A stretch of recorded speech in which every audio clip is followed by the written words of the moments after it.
अफवाह है, ये अभी भी नीचे ऊर्जा स्तर पर है। यदि इनके पिता ने साम्राज्य के लिए प्राण न दिए होते तो चिंता मुक्त के आचार्य वो होते, केविन नहीं। सत्य वचन 10 वर्षों से इसकी साधना एक ही स्तर पर अटकी है, कोई प्रगति नहीं। एक सेवक की ऊर्जा उससे अधिक होगी। ऐसा? अच्छे से सोच लो। केविन को देखो, इससे एक मुर्गी नहीं संभली तो ये कैसे तुम्हारा मार्गदर्शन करेगा? माँ निश्चिंत रहिए, मेरे अपने कारण हैं। ऐसा जी, कृपया एक बार और विचार करें। देव शास्त्र से आपको अधिक लाभ होगा। एक कुटिया मिलेगी, आधारात्मिक अस्थियां मिलेगी और उत्तम गुरु आपको शिक्षा देंगे। धन्यवाद, किंतु मैं स्वतंत्रता की आदी हूँ। चिंतामुक्त मेरे लिए उत्तम है। एक समय पर मैं चंद्रलोक की राजकुमारी थी, समस्त लोक पर राज करती थी, पर अब मुझे साधना के लिए स्थान चाहिए। मैं बिना मार्गदर्शन के ही सबसे अधिक ऊर्जा तक पहुंच जाऊंगी, परंतु यहाँ मार्गदर्शन के लिए कोई नहीं। यही आपका अंतिम निर्णय है? आप हमारे गुरुकुल का अपमान कर रही हैं। समस्त साम्राज्य में आपका रहना कठिन हो जाएगा। अरे छोड़ो भी। शिष्य, ये सब क्या है? चिंता मुक्त के शिष्य को धमकी? मैं मूल स्थापना के शिखर पर हूँ और आप केवल ऊर्जा की शुद्धि में लगे हैं। आप मेरा सामना कर पाएंगे आचार्य केविन?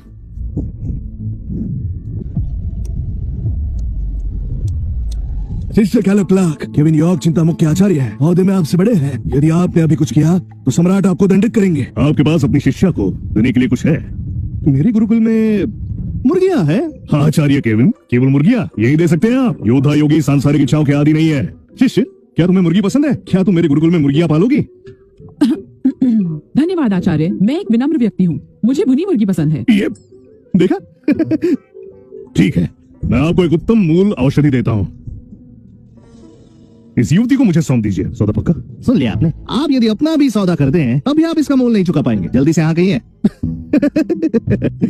देखो, मैं कड़ी तपस्या करता हूँ, सामान्य वस्तुएं मेरे काम की नहीं। क्यों?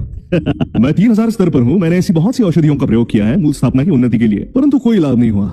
निर्लज्ज, आप कितने शक्तिशाली हो? क्या आपने मूल धारणा स्थापित की? मूल धारणा तो क्या, दिव्य शक्ति भी मेरा कुछ बिगाड़ नहीं सकती। आओ शिष्य, चलो चले गुरुकुल में। आचार्य केविन रुकिए। क्या हुआ शिष्य, अब क्या कहना है? 3 दिनों बाद आपको दिया गया सुरक्षा वचन समाप्त होगा, तब मैं आपको प्राण युद्ध की चुनौती दूंगा। तैयार रहिएगा आचार्य। आज आचार्य ने औषधि ठुकरा दी केवल मेरी रक्षा के लिए। मैं उनकी आभारी हूँ। अब मैं उन्हें एक उपहार दूंगी जो उनके लिए आशीर्वाद होगा। शिष्य कैलप, अच्छे खासे जी रहे हो, फिर क्यों मृत्यु चाहते हो यार? आओ शिष्य। केविन, अगले 3 दिनों में सर्वनाश होगा तुम्हारे गुरुकुल का और फिर टेसा लैंग मेरी होगी।